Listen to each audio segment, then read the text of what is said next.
A little boy was born crippled. He was paralyzed and confined to a wheelchair. He always felt bad whenever he sees his mates running or playing. He would always watch from the window. He wished he could walk. His only friend was his sister. One day he asked his mother why he couldn't walk, and also told her that he hated himself. His mother replied, "Sometimes God has a reason for making you this way. Rather, make use of this opportunity and make a difference." He left his school to a new school because of intimidation.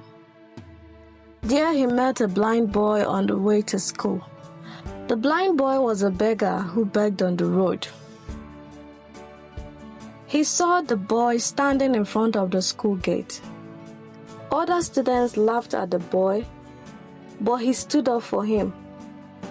"Hey, stop treating him like trash. He's a human being too. Thank you for standing up for me. I am grateful.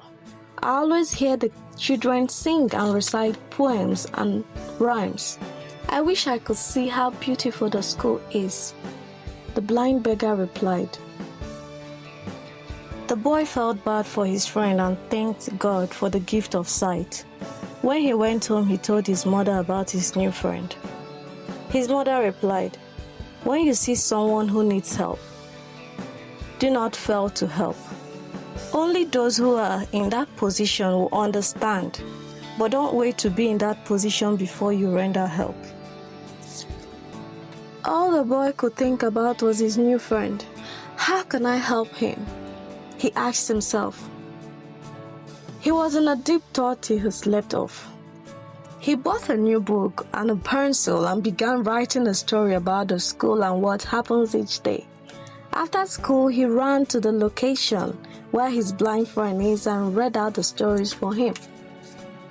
He continued this, and one day, his blind friend asked in tears, "Why do you always tell me stories? Why do you care?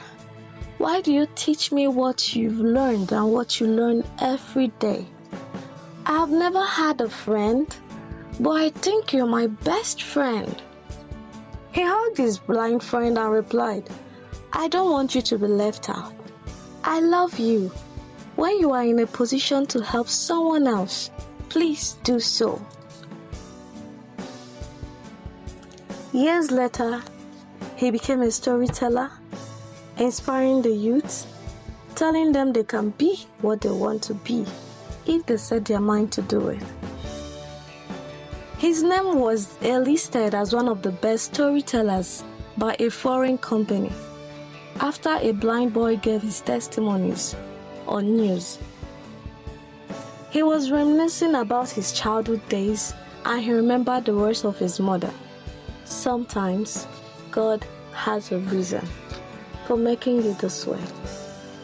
Sometimes God puts you in a position.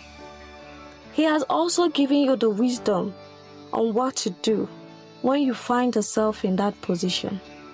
You can improve, make it your starting point to your blessings, or die of depression. You've been given a choice. You don't wait to be in a situation to understand another person. Always render help. You might not know what God has in stock for you. See your weakness as a strength to keep pushing. Always count your blessings. That way, you will be grateful for the little things.